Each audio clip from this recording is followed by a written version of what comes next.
हमारे साथ अपने साथ बीते हुए कुछ मज़ेदार पलों का जिक्र किया, हमें महाभारत के पीछे छुपे हुए साइंस के बारे में बताया, और ना सिर्फ इतना, आपने हमें प्रेरणा दी है कि हम आगे बढ़ते रहें, काम करते रहें, बजे ही हम किसी भी फील्ड में क्यों ना हो। आपके शब्दों से आज हम गदगद हो गए हैं। Before I carry on the program, I would request everyone to put their phones on silent so that we don't have any disturbance. Now I invite young, dynamic and Brahmarshi chemical tycoon Shri Udyan Kumar ji, Managing Director, Kumar Organics Private Limited, to speak about contribution of Brahmarshi's entrepreneur to society. Welcome him with a huge round of applause.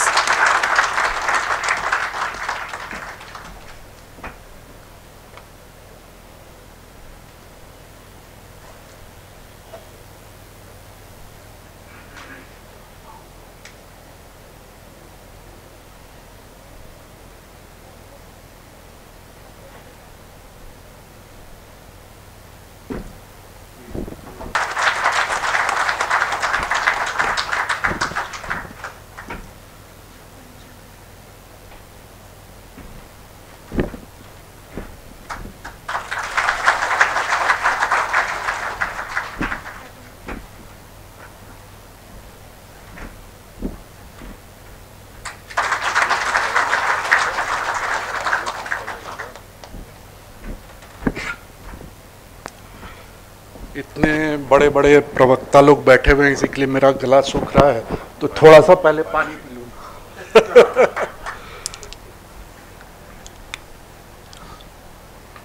Shri doctor CP Thakur ji ने बड़ा अच्छा विवरण किया बिहार का, और अंत में उन्होंने बताया कि बड़े बड़े महात्मा सब बिहार में आके या तो जन्म लिए या मरे, जो भी हुआ।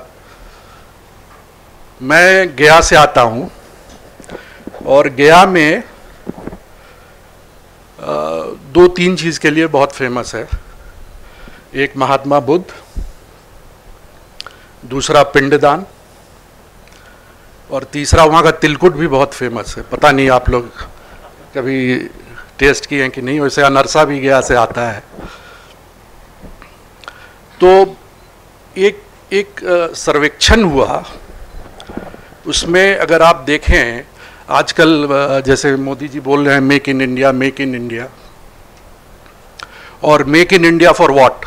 For export, mostly for export, कि भाई यहाँ बनाओ और पूरे विश्व में उसको फैलाओ।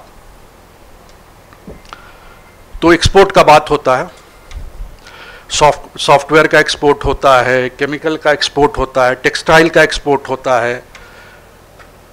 मगर इस देश में आज से हजारों साल पहले एक धर्म एक्सपोर्ट हुआ था, बुद्धिज्म, जिसके करीब करीब 500 मिलियन लोग फॉलो करते हैं पूरे वर्ल्ड में।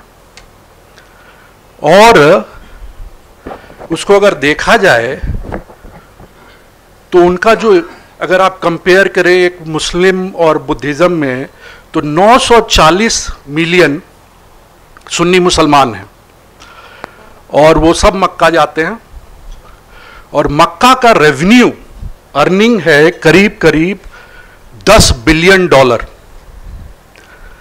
मगर और एक सुन्नी मुस्लिम से एक बुद्धिस्ट का इनकम 7 टाइम ज़्यादा होता है। मगर अगर देखा जाए तो जो मक्का है बुद्धिस्ट का, उसको गया माना जाए, या यूपी में है, या फिर वैशाली माने, और अगर आप देखें तो ये सब जगह पे भूमियार बसते हैं। अगर गया से देखा जाए, जहाँ बुद्धिस्ट हैं, जहाँ बुद्ध भगवान ने ज्ञान प्राप्त किया, वहाँ के 2 MP, बिहार से शायद 4 भूमियार MP हैं, उनमें से 2 MP पुरानी गया क्षेत्र से आए हुए हैं। अब ये जो एक्सपोर्ट हो गया है, उसका लाभ हम लोग क्यों नहीं उठा रहे हैं? जब मक्का में 10 बिलियन का रेवेन्यू आ सकता है, आपको पता नहीं यहाँ पे लोग हैं उनको पता होगा कि पूरे बिहार का एक्सपेंडिचर 60,000 करोड़ का है। 10 बिलियन होता है 60,000 करोड़। मतलब जितना बिहार का खर्च है उतना रेवेन्यू अगर ठीक से बोधगया को देखा जाए तो उतना सिर्फ बोधगया से आ सकता है। अब इसका मैं एक 2-3 चीज और बताऊंगा। पिछले साल दिसंबर में एक जापानीज टूरिस्ट आई, उसका वहां पर बलात्कार हुआ। वो कुछ 15 दिन वहां पे किसी ने बंदी बना दिया, उसको लेके फिर किसी तरह भागी, कलकत्ता में गई, जापान कॉन्सुलेट में गई। उसने वहां पे जाके इन्फॉर्म किया। जो हुआ या नहीं हुआ वो अलग बात है, मगर ये न्यूज बन गया। जापान के सबसे टॉप जो न्यूज़पेपर है उसमें फ्रंट लाइन में ये न्यूज आया, और जिसके कारण जापानीज गवर्नमेंट ने और चाइनीज गवर्नमेंट ने ये वार्निंग दिया कि भैया आप बिहार नहीं जाओ, बोधगया नहीं जाओ, जाओ तो अपने रिस्क पे जाओ। सिमिलर एक्टिविटी बाली में हुआ करीब करीब उसी समय। तो इंडोनेशिया के एम्बेसडर ने जापान में जाके प्रेस कॉन्फ्रेंस किया और उन्होंने बोला कि नहीं, ये 1-2 हरकतें ऐसी हो जाती है, रेगुलर एक्टिविटीज नहीं है, मगर हमारे यहां ना गवर्नमेंट ऑफ बिहार, ना गवर्नमेंट ऑफ इंडिया, ना ही वहां के एम्बेसडर किसी ने होश लिया कि भैया ये बात। और ये आप देखिए टोटल पूरा निग्लेक्टेड है। इस पर हम लोग विचार किए, हम लोग सोचे, फिर सोचे कि इसको क्यों नहीं बढ़ाया जाए। बहुत सा प्रोजेक्ट बना हुआ है गवर्नमेंट ऑफ इंडिया का और बिहार गवर्नमेंट का इस पर, मगर कुछ भी इम्प्लीमेंटेशन नहीं हुआ है आज तक। एक चीज भी इम्प्लीमेंटेशन नहीं हुआ है। लोग आए, बहुत आते हैं लोग, इन्वेस्टर आते हैं, उनका ये कहना है कि भाई चाहे वो जापान से हो, 4.5 करोड़ जापानीज बुद्धिस्ट हैं जो कि जिनका रेवेन्यू ऑलमोस्ट पूरे इंडिया के रेवेन्यू इतना है, तो सब बुद्धिस्ट हैं। तो ये विचार हुआ कि इसको क्यों नहीं बढ़ाया जाए। तो बढ़ाने का बात हुआ तो सबसे बड़ा हिंड्रेंस जो वहाँ आ रहा है कि ज़मीन नहीं। तो हम लोगों ने कोशिश किया और कुछ 150 एकड़ आइडिया है कि 1000 एकड़ ज़मीन खरीदा जाए। 150 एकड़ के करीब ज़मीन अभी कुछ खरीदा गया है, कुछ खरीदाना बाकी है, बिना किसी योगदान के, ना सरकार का योगदान न किसी का। मगर एक हद के बाहर कुछ ना कुछ सरकार से भी मांगना होगा, कुछ ना कुछ लोकल जो लोग हैं उनसे भी मांगना होगा, जो वहाँ के एमपी हैं, एमएलए हैं, चाहे बड़े बड़े लोग जो हैं यहाँ पे, उनसे ये सब मांगना होगा। तो हम लोग का ही एक योगदान है जो यहाँ पे लोग बैठे हुए हैं कि भाई इसको कैसे बड़ा किया जाए, क्या बढ़ाया जा सकता है इसको कि नहीं। अगर बढ़ाया जा सकता है तो कैसे बढ़ाया जा सकता है। हम लोग सब मिलके इसमें योगदान करने का कोशिश कर रहे हैं। हो सकता है ये संभव हो सकता है ये संभव ना हो, मगर सबका योगदान और आप लोग का योगदान जो सरकार में हैं, जो वहाँ के वरिष्ठ लोग हैं, उनका योगदान इसमें हो तो ये बड़ा अच्छा होगा। तो ये एक योगदान बेंगलोर बीएसबी करने का कोशिश कर रहा है और आप लोग से सहयोग मांगता है इसमें कि आप लोग भी इसमें सहयोग करें। इसी नोट पे मैं इसको समाप्त करता हूं और धन्यवाद, बहुत बहुत धन्यवाद आप लोगों का।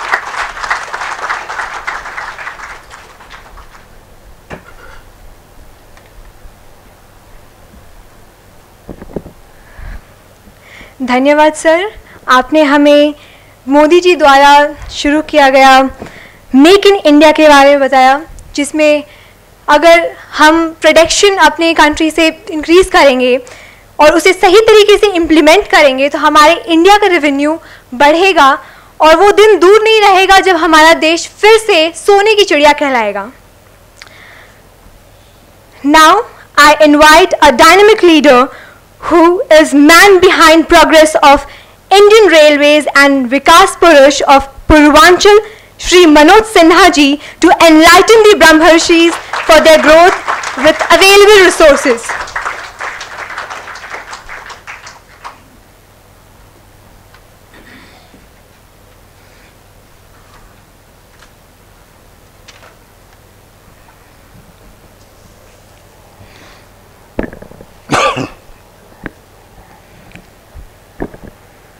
सम्माननीय श्री बीके पांडे जी, मेरे सहयोगी, झारखंड भारतीय जनता पार्टी के अध्यक्ष, लोकसभा सदस्य डॉक्टर रविंद्र राय जी, श्री रजनीकांत राय जी, श्री सिन्हा जी, सभागार में उपस्थित देवियों, सज्जनों तथा मित्रों, मैं आभारी हूं ब्रह्मर्षि समाज बेंगलोर के सभी पदाधिकारियों का, जिनके कारण मुझे आपके बीच उपस्थित होने का अवसर मिला है।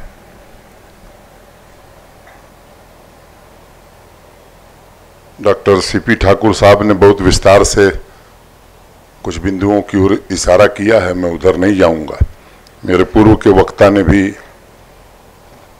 कुछ बातें कही हैं। मुझे लगता है कि कोई भी समाज अपने गौरवशाली परंपरा को जिंदा रखे, ये आवश्यक है, और इसलिए उन महापुरुषों को याद करना ये नितांत जरूरी होता है। डॉक्टर सीपी ठाकुर साहब ने श्री कृष्ण बाबू का नाम लिया, तो इस देश में अगर सुशासन की परिभाषा लिखी जाएगी तो मुझे लगता है कि डॉक्टर श्री कृष्ण सिंह का नाम सबसे ऊपर आएगा। उस जमाने में जो परिकल्पना उनकी थी या बिहार का जो स्वरूप बना, उसमें उनका बड़ा योगदान है। आज़ादी के आंदोलन में भी जिस तरह से उन्होंने संघर्ष किया, खोलते हुए कड़ाहे में अपने हाथ से पकड़ करके, ये ऐसी चीजें हैं जो प्रेरणा देती हैं लोगों को। और अनेक ऐसे महापुरुष, मैंने स्वामी सहजानंद जी से शुरू करिए स्वर्गीय राजनारायण जी तक, जिस क्षेत्र में आप जाएंगे, साहित्य के क्षेत्र में भी जाएं तो अनेक नाम, स्वर्गीय रामधारी सिंह दिनकर से लेकर कुबेरनाथ राय, विवेकी राय, ऐसे अनेक लोग हैं जिन्होंने राष्ट्रीय स्तर पर नहीं बल्कि अंतर्राष्ट्रीय स्तर पर अपने को प्रतिष्ठापित किया है। लेकिन परिवर्तन जो शब्द है वो स्वयं में प्रथम पुरुष एक वचन का शब्द है। माने अच्छा भाषण कर देना ये एक कला है, लेकिन केवल भाषण करना और व्यवहार में कुछ नहीं लाना, तब मजबूर होकर के दिनकर जी को हारे को हरिनाम लिखना पड़ा।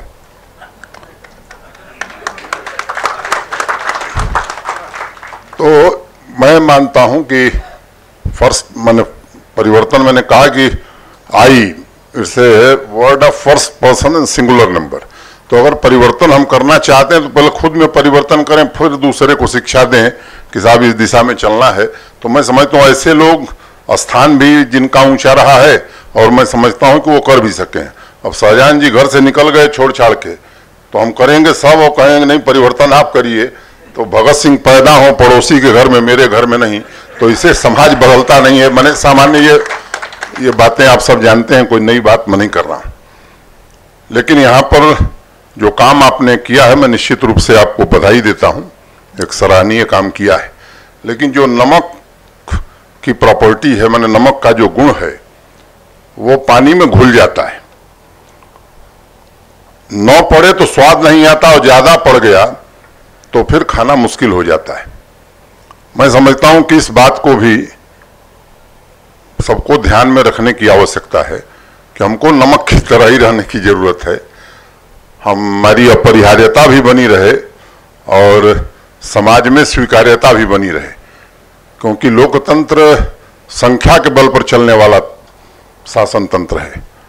और अगर आबादी और संख्या के बल पर आप देखेंगे तो मुझे लगता है कि मुझसे ज्यादा तथ्य आपको मालूम है।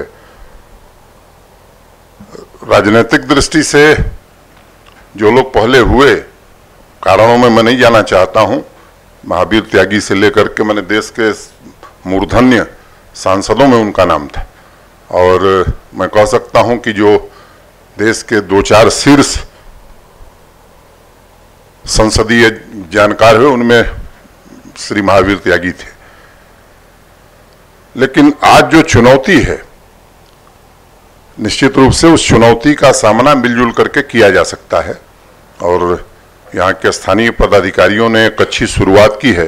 मैं उम्मीद करता हूँ कि इसकी निरंतरता को आप बनाए रखेंगे और आगे आने वाले दिनों में इस तरह का प्रयत्न करेंगे कि अब हर एक को हरिनाम किसी को न लिखना पड़े।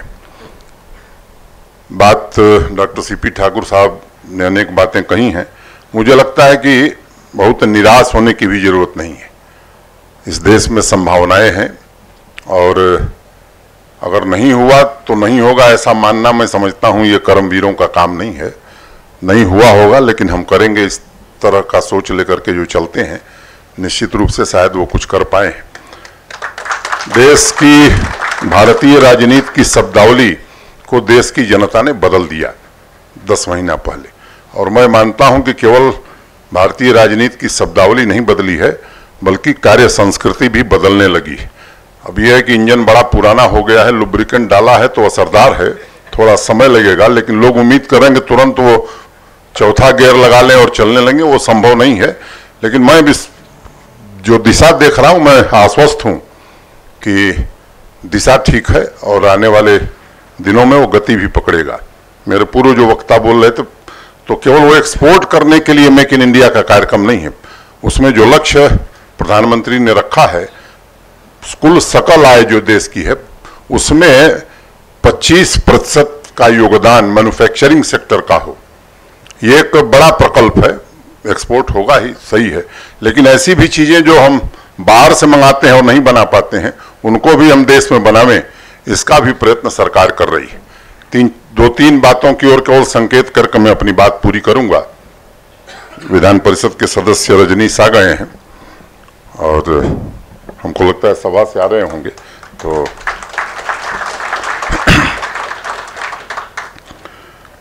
पिछले 10 महीनों में 2-4 बड़े बदलावों की ओर मैं संकेत केवल करना चाहता हूं।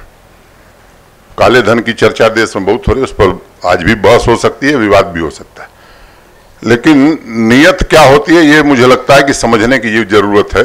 26 मई को श्रीमान नरेंद्र मोदी जी देश के प्रधानमंत्री हुए। 27 मई को कैबिनेट की पहली बैठक में पहला निर्णय सरकार का यही हुआ कि हम SIT बनाएंगे। जस्टिस शाह जो सर्वोच्च न्यायालय के न्यायाधीश रहे, उनकी अध्यक्षता में। अब कई लोग दावा करते हैं कि साहब हम भी बना सकते थे, तो सुप्रीम कोर्ट ने तो 3.5 साल पहले कहा था, और किसी को रोका नहीं था। निर्देश सुप्रीम कोर्ट का 3.5 साल पहले का था, लेकिन किसी न किसी बहाने वो टाला जा रहा था। तो मैं मानता हूं कि उस दिशा में जो प्रयत्न हुए हैं, मैं उस कहानी को यहां नहीं दोहराना चाहता, लेकिन इससे नियत पता लगती है। कई ऐसे मैंने कुछ सवाल, अभी जो कानून देश की संसद में 20 तारीख को जब संसद का सत्रावसान हो रहा था, तो लोकसभा में जो कानून सरकार ने प्रस्तुत किया, खासतौर से काले धन को लेकर के, कठोर कानून है। मैं समझता हूं कि ये सरकार की नीयत को प्रस्तुत करता है, और 10 महीने में मैं मानता हूं कि अभी तक लाख कोशिश के बावजूद भ्रष्टाचार का एक छींटा न लगे सरकार पर, यह सामान्य उपलब्धि आज के दिन में नहीं है। भारतीय शासन व्यवस्था से भ्रष्टाचार शब्द ही लग रहा है खत्म हो गया, अब उसकी चर्चा कोई नहीं करता है। जब देश के CAG मैंने श्री विनोद राय साहब ने, जो कि एक सर्वोच्च पुरुष ईमानदारी और पारदर्शिता के प्रतीक पुरुष कहे जा सकते हैं, तो उन्होंने जब कहा कि कोयले की नीलामी में 1,86,000 करोड़ रुपए के राजस्व की हानि हुई है, मैं ईमानदारी से बताऊं, मुझे स्वयं भरोसा नहीं होता था। मुझे भी लग रहा था कि कांग्रेस वाले सही कह रहे हैं, कैसे 1,86,000, क्योंकि अब तक देश ने केवल बोफोर्स सुना था जिसमें 69 करोड़ रुपए के घोटाले हुए थे। अब 1,86,000 करोड़ रुपया लूट लिया जाएगा, ये लोग सोच ही नहीं रख सकते थे। अब तो महज 20 कोयले की खानों की नीलामी हुई, 2 लाख करोड़ से ज्यादा मिल गया।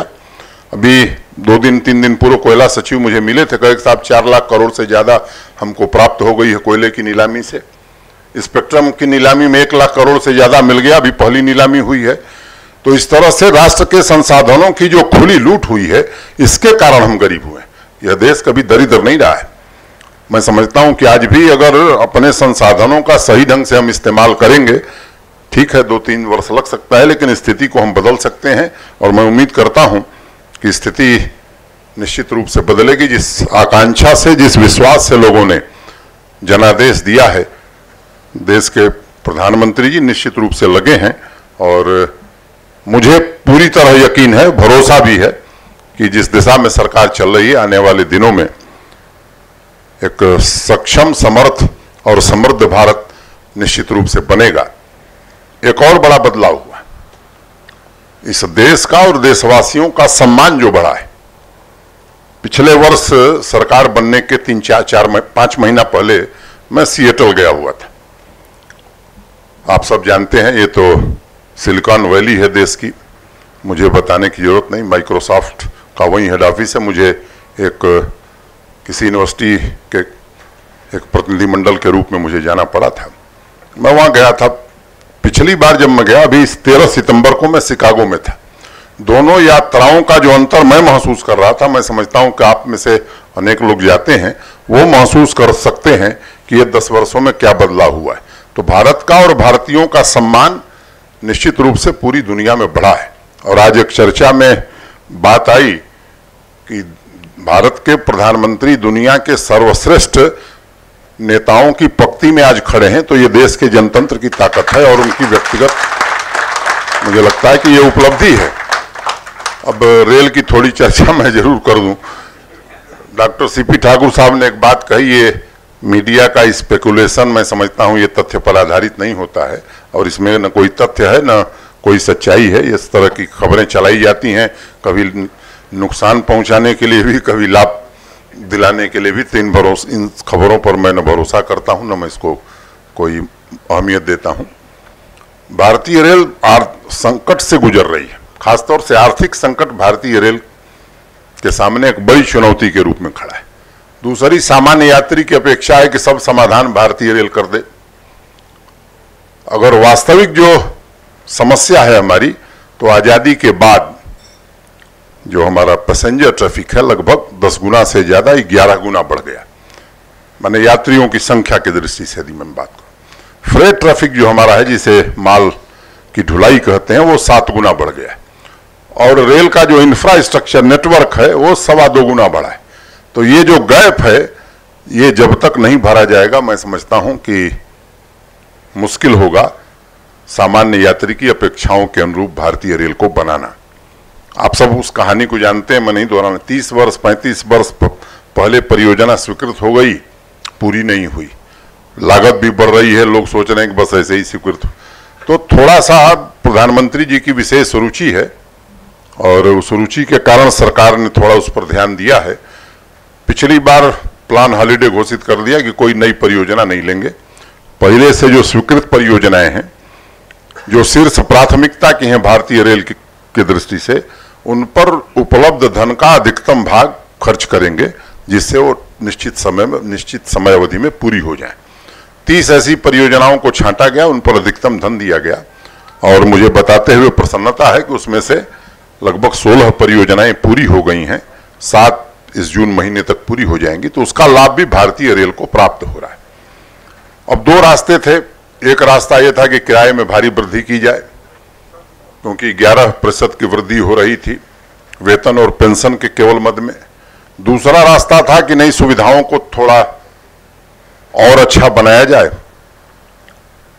जो सामान्य यात्री चाहता है कि सुरक्षित और समय से पहुंचे, ऐसी यात्रा लायक भारतीय रेल को बनाया जाए। फिर लोगों से कहा जाए कि भाई अब यूजर चार्ज आपको देना चाहिए।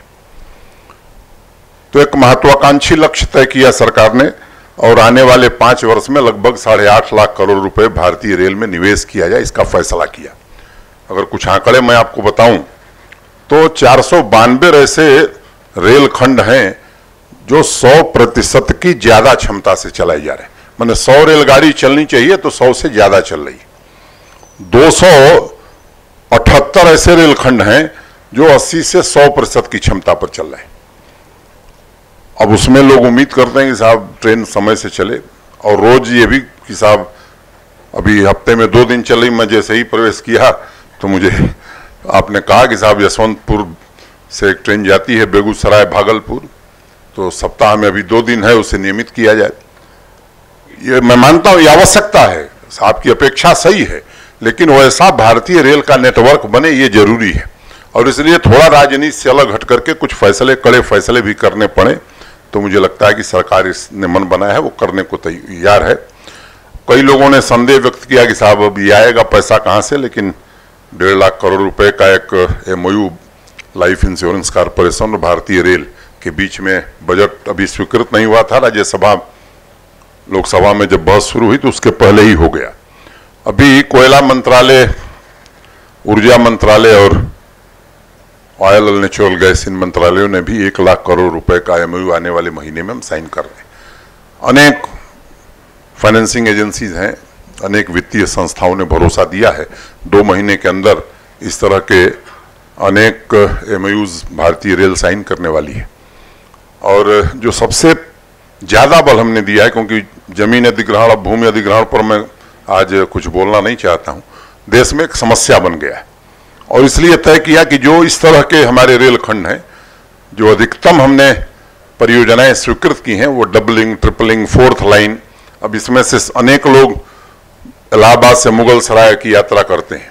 अब 176% की क्षमता पर वो रेलखंड चल रहा है। राजधानी को छोड़ दिए तो हर गाड़ी इलाहाबाद से मुगलसराय जाने में 2 घंटे 2.5 घंटे विलंब से चलती है, तो वहाँ 3री लाइन, 3rd लाइन स्वीकृत किया है। इस तरह की देश में अनेक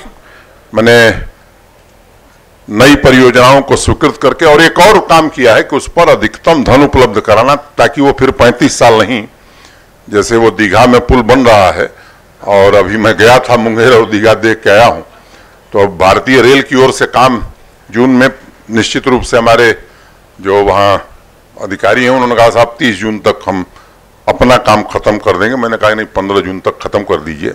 बाकी वो राजनीतिक कारण है, राज्य सरकार को ये लग रहा है कि अभी चालू हो जाएगा तो ये तो सब मोदी और भाजपा का मामला हो जाएगा, इसलिए वो अड़चने डाल रही। एक मोकामा में रेल कम रोड ब्रिज स्वीकृत हुआ है। पहले मूलतः वो रेल बजट में हमने उसकी घोषणा की थी, और एक बात मैं बताता हूं कि किसी बिहार के आदमी ने इसके लिए नहीं कहा था। ये मैं दूसरी बात कहता हूं कि किसी ने नहीं कहा था कि वहां पुल, मैं आता जाता देखता था कि बड़ा पुराना होगा। पिछले बार वहां के हमारे पार्टी के माननीय सांसद हैं श्रीमान भोला सिंह जी, उन्होंने मुझसे कहा कि साहब ये पुल बड़ा जर्जर हो गया है, बड़े वाहन नहीं चल रहे हैं, इसकी विशेष मरम्मत की आवश्यकता है। तो उस समय 25 करोड़ रुपए दिए गए थे उसके विशेष मरम्मत के लिए। रेल ब्रिज स्वीकृत हो गया, और जो भारत सरकार के भूतल परिवहन मंत्री हैं आदरणीय श्री नितिन गडकरी जी, उनसे मैं मिला था। एक गंगा जी पर और गाजीपुर में भी पुल बनने वाला है, तो मैं उनसे संपर्क किया था और मैंने कहा कि ऐसा 2 रेलवे ब्रिज हमने स्वीकृत किया है, अगर आपका मंत्रालय इसमें सहमत हो जाए तो रेल कम रोड ब्रिज बना दिया जाए। तो जैसा उनका स्वभाव, उन्होंने कहा कि एकदम ये तो अच्छा प्रस्ताव है, मैं इसकी स्वीकृति देता हूं सैद्धांतिक रूप से, और अगर आप चाहें और भी पुल बना रहे हैं तो आइए हम और आप एक MOU साइन कर लें कि जितने पुल रेल बनाएगी वहां रोड बनाने का काम हम करेंगे। ये उन्होंने, लेकिन संयोग से अब 2 ही पुल, बड़े पुल स्वीकृत हुए हैं, तो उसकी प्रक्रिया जो है 10-15 दिन में पूरी हो जाएगी। एक नई टेक्नोलॉजी है जिसका जिक्र आदरणीय नितिन गडकरी जी ने मुझसे किया। तो मैं इस तरह के जो काम थे, अब इलेक्ट्रिफिकेशन का काम, कुछ लो हैंगिंग फ्रूट्स हैं। जैसे इस बार हमने कहा कि भाई फ्रेट ट्रैफिक हम 15% की ग्रोथ चाहते हैं, क्योंकि लगभग रेल की कुल 66% आय फ्रेट ट्रैफिक से ही होती है।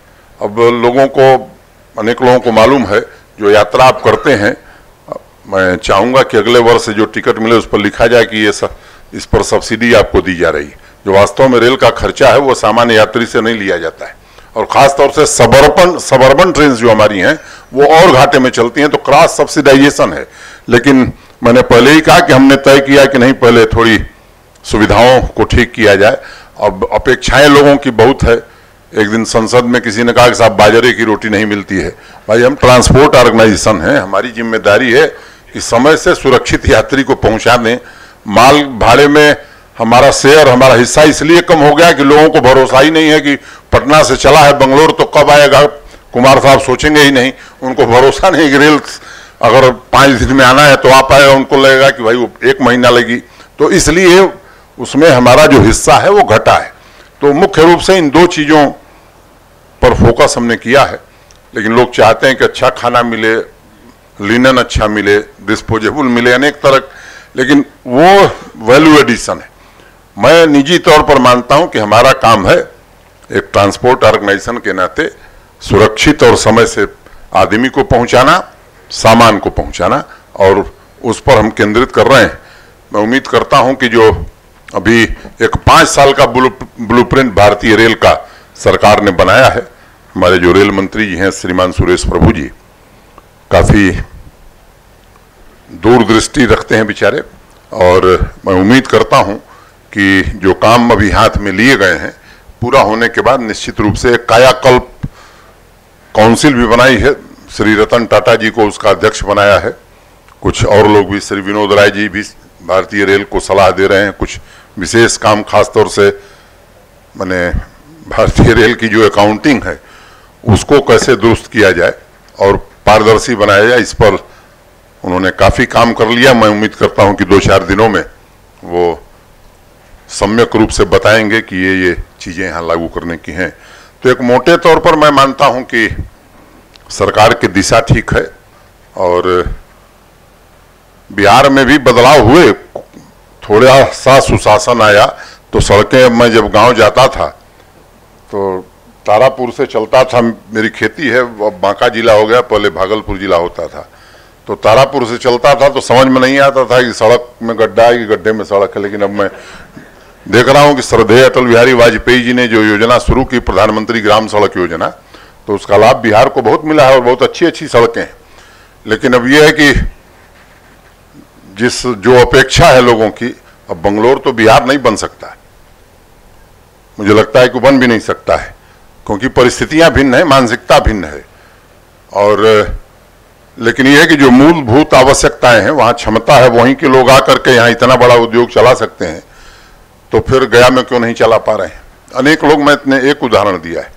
तो क्षमता तो इनमें है, प्रतिभा है, परिस्थितियां उस तरह की या वातावरण नहीं पैदा किया गया है। मुझे लगता है कि वातावरण और परिस्थिति पैदा करना सरकारों का काम यही है।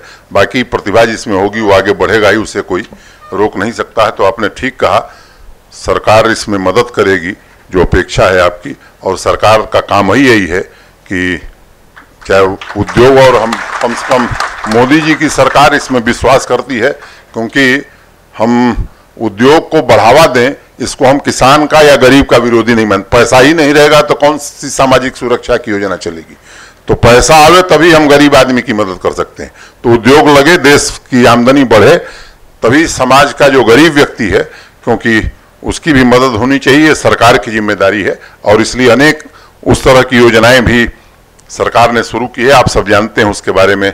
अब जनधन योजना कहने के लिए बहुत सामान्य सी बात है, लेकिन अगर 68 वर्ष में आप देखें तो एक योजना का कोई नाम बतावे जो इस प्रभावी ढंग से लागू हुआ इस देश में। किसी को कठिनाई आई होगी बैंक मैनेजर के कारण, लेकिन सरकार लक्ष्य तय करती है। 15 अगस्त को प्रधानमंत्री जिक्र करते हैं, 28 अगस्त को योजना का शुभारंभ होता है। सरकार लक्ष्य तय करती है कि 26 जनवरी तक 7.5 करोड़ लोगों के बैंक खाते खोले जाएंगे, और जनवरी के प्रथम सप्ताह में ही आंकड़ा 11 करोड़ पार कर जाए। 12 करोड़ लोगों का बैंक खाता खुला है, और खाता खुलने के साथ ही 3 लाभ स्वाभाविक रूप से प्राप्त हो रहे हैं। 1 लाख का दुर्घटना बीमा, दुर्घटना में मौत हो गई तो परिवार के उसके सदस्यों को 1 लाख रुपया मिलेगा। सामान्य रूप बीमा भी 30,000 रुपए का, अगर स्वाभाविक मौत होती है तो भी 30,000 मिलेगा। खाते का संचालन यदि ठीक से कर रहा तो 6 महीने बाद 5,000 रुपए के ओवरड्राफ्ट की सुविधा खाता धारक को है। अब 5,000 यहां हाल में बैठे हुए लोगों के लिए महत्व नहीं है, लेकिन गांव के उस कतवारू राम के लिए 5,000 का बड़ा मतलब है। वो 5,000 रुपए में अपने बीमार बच्चे की जिंदगी बचा सकता है। अब मुद्रा बैंक की जो घोषणा की है, लगभग 12 करोड़ लोग हैं इस देश में। कोई जूता पॉलिश करता है, कोई खोमचा लगाता है, कोई ABMS पढ़ करके आके दुकान अपनी मेडिकल क्लिनिक चलाना चाहता है गांव में, तो उसको पैसा मिले कहां से? वो न मैंने कभी इनकम टैक्स रिटर्न दाखिल करता है, न कभी उसने। तो ऐसे लोगों के लिए भी 10,000 रुपए कर्ज मिल जाए, 1 लाख कर्ज मिल जाए, इसका इंतजाम मुद्रा बैंक के कारण किया है। तो सरकार ने इस तरह की अनेक योजनाएं हाथ में ली हैं। मैं थोड़ा ज्यादा समय लिया, मैं समझ सकता हूं। मुझे तो खुद भूख लगी हुई थी, अब हम लोगों को यहाँ आप लोग बैठा दिए और वहां खा रहे थे, तो मुझे तो ये तो मैं वहां आके बैठा कि मुझे भी मिलेगा, लेकिन मुझे वहां से अलग कर दिया गया। अब ये कहीं उठाया था तो मुझे ईर्ष्या हो रही थी, कुमार साहब लगातार उठा रहे हैं, मुझे मौका नहीं मिला। मैंने अब आपका नाम मैं इसलिए कहा हूं कि आपके बगल वाले भी ले सकते हैं उसको अपने। तो मैं पुनः ब्रह्मर्षि समाज के सभी पदाधिकारियों को हृदय से साधुवाद देता हूं कि उनके कारण मुझे आप सबसे एक संपर्क और संवाद करने का अवसर प्राप्त हुआ। कुछ इसमें से कुछ लोगों को व्यक्तिगत रूप से जानता हूं, जिनसे परिचय नहीं हुआ है। मुझे लगता है कि इस क्रम में अगर भोजन है तो उस समय तक हो जाएगा। मैं पुनः आप सबके प्रति कृतज्ञता ज्ञापित करते हुए, और एक ही वो प्रियंका को बहुत याद है कविता, मैं एक पंक्ति में जानता हूं कि वो जीवन में भी मैं लागू करता हूं, और इसीलिए रेल में भी मुझे लगता है कि वो लागू, कि जितना कम सामान रहेगा उतना सफर आसान रहेगा। धन्यवाद।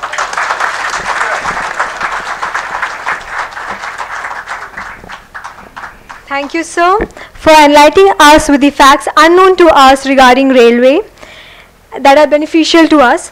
And you even enlightened us with the facts that the government of India is taking for development of our country, like Jan Dhan Yojana. Ladies and gentlemen, आज हमारे बीच ऐसे युवा नेता मौजूद हैं जो एक प्रोफेशनल के साथ हम नौजवानों का प्रतिनिधित्व करते हैं। उनको गरीब, असहाय एवं विकलांगों का सेवा करना पसंद है। इनका मंत्र राजनीति एक समाज सेवा है जो उनको दूसरों से अलग करता है। जी हाँ, आपने सही समझा। He is dynamic leader. The BJP recognized his capability and positioned him as National Secretary. He is none other than Shri Rajneesh Kumar ji. Let us put our hands together and welcome him with a huge round of applause. Thank you, sir. It's an honor itself to have you today. अब मैं श्री अंशुल सिन्हा जी से अनुरोध करती हूँ कि वे doctor Rabindranath जी का पुष्प गुच्छ से स्वागत करें। रजनीश जी का माफी करिए।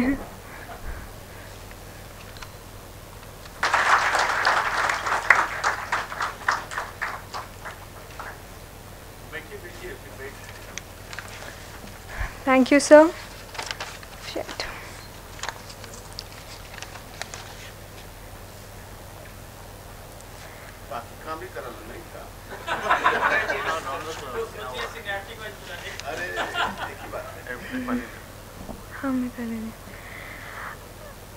Industries, Shri Pramod Shahi, Shri Rupesh Kumar, and Shri Wing Commander Sanjay Rai ji to felicitate the youth leader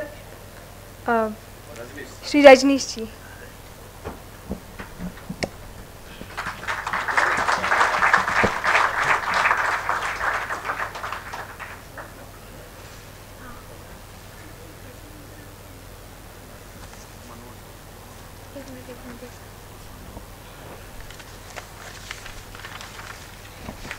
अच्छा मिल गया।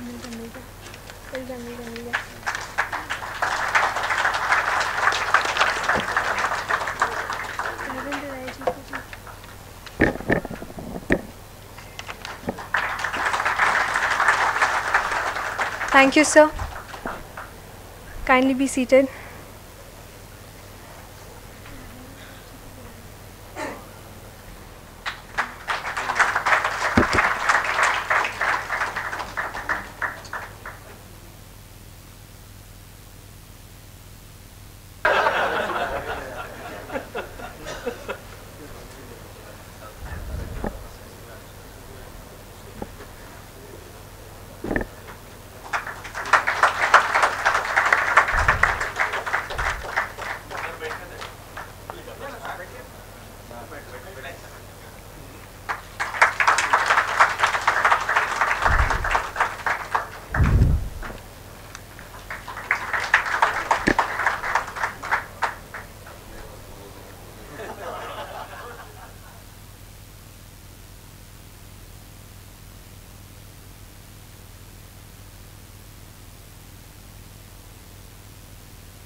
Thank you, sir.